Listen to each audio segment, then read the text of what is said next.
এখানে আমি নিয়েছি দুটো পাকা আম। তো আম লস্যি বা ম্যাঙ্গো লস্যি কে কে খেয়েছেন, না খেয়ে থাকলে এভাবে একবার ট্রাই করে দেখতে পারেন।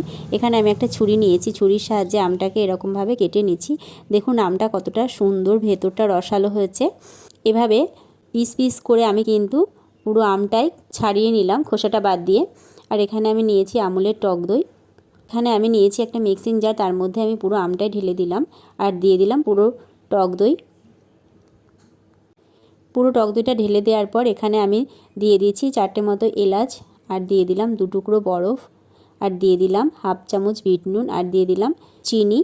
এবার দেখুন মিক্সিং জার আমি ব্লেন্ড করে নিয়েছি। এই যে এবার গ্লাসে কিন্তু আমি পরিবেশন করে দিচ্ছি। এটা কিন্তু ঝটফট করে নেওয়া যায় লস্যি, অথচ ম্যাঙ্গো লস্যি। এটা যে খাবে সেই কিন্তু প্রশংসা না করে পারবে না। এখানে আমি দেখুন একটু আম সাজিয়ে পরিবেশন করে দিয়েছি। দেখুন কতটা সুন্দর, কতটা লোভনীয় লাগছে। গরম থেকে এসে এই লস্যিটা খেলে কিন্তু খুব সুন্দর একটা স্বস্তি পাওয়া যায়।